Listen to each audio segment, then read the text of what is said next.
नमस्कार. आपला स्मार्टफोन कधी चोरीला जाईल ही भीती आपल्या सगळ्यांच्याच मनात कुठेतरी असते नाही का?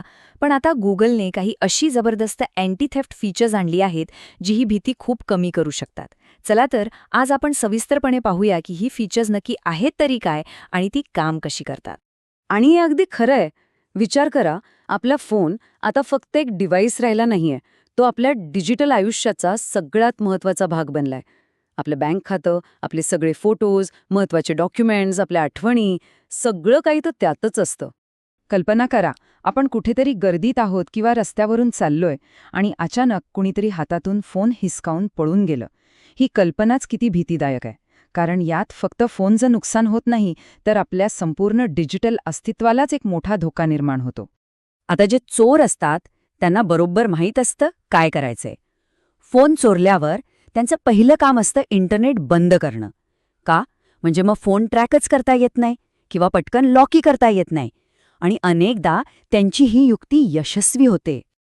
पण आता हीच गोष्ट गुगल बदलायला निघाली आहे. आणि इथेच त्यांच्या नवीन फीचर्सची एंट्री होते. हे फक्त एक छोटा अपडेट नाहीये, तर फोनच्या सुरक्षेकडे बघण्याचा अख्खा दृष्टिकोनच बदललाय.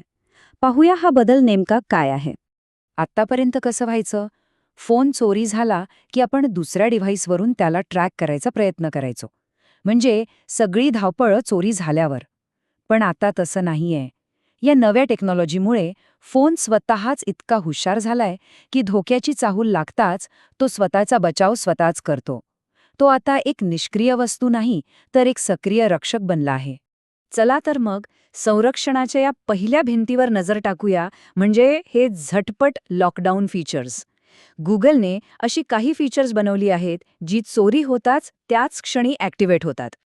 तर हे आहेत ते 3 फर्स्ट रिस्पॉन्डर्स, जे संरक्षणाची पहिली मजबूत भिंत तयार करतात. Theft detection lock, offline device lock आणि रिमोट लॉक. चला, एक एक करून बघूया हे काम कसं करतात. यातलं पहिलं फीचर थेफ्ट डिटेक्शन लॉक. हे तर खरंच कमाल आहे. हे फोनमधल्या AIचा वापर करतं. समजा कोणी हातातून फोन हिसकावला आणि वेगाने पळू लागलं, तर फोनमधले सेन्सर्स ही अनपेक्षित हालचाल ओळखतात आणि काही काळाच्या आत स्क्रीन लॉक होऊन जाते. फोन वापरात असला तरीही. हे खरोखरच खूपच प्रभावी आहे. आता चोरांची दुसरी युक्ती काय असते? फोन घेतला की लगेच इंटरनेट बंद करायचं, बरोबर? त्यावर उपाय म्हणून गुगलने आणलंय ऑफलाईन डिव्हाइस लॉक. म्हणजे जर अनलॉक केलेला फोन बराच वेळ इंटरनेटशी कनेक्टेड नसेल, तर तो सुरक्षितेसाठी आपोआप लॉक होतो. आणि विचार करा, अशा गडबडीत आपल्याला आपला गुगल पासवर्डच आठवला नाही तर, किंवा लॉग इन करायला वेळच नसेल तर काय? त्यासाठी आहे रिमोट लॉक. फक्त आपला फोन नंबर आणि एक सोपं सिक्युरिटी चॅलेंज वापरून कोणत्याही दुसऱ्या डिव्हाइसवरून फोनची स्क्रीन तात्काळ लॉक करता येते. यामुळे हातातून गेलेला महत्त्वाचा वेळ वाचतो. बरं, समजा फोन तात्काळ लॉक झाला, पण विचार करा, चोराला आपला पिन माहीत असेल तर? मग काय? इथेच येतो सुरक्षेचा दुसरा आणि अजून महत्त्वाचा थर, जो आपल्या डेटाला एक अभेद्य किल्ला बनवतो. अँड्रॉइड 15 आणि 16 मध्ये गुगलने हेच लक्ष ठेवलं आहे की डेटा तर सुरक्षित ठेवायचाच, पण त्या चोरीच्या फोनला अक्षरशः कवडीमोल करायचं. म्हणजे तो चोरासाठी एक निरुपयोगी डब्बा बनून जाईल. पूर्वी काय व्हायचं? एकदा का चोराला पिन मिळाला की समजा सगळंच त्याच्या हातात आलं.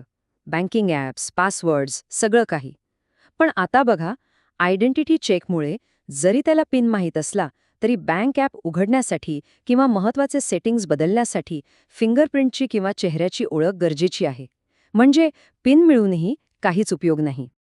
आणि एवढंच नाही, फॅक्टरी रिसेट प्रोटेक्शनमुळे चोर फोन रिसेट करून विकूच शकत नाही. प्रायव्हेट स्पेसमुळे काही खास ॲप्स एका वेगळ्या लपवलेल्या जागेत ठेवता येतात.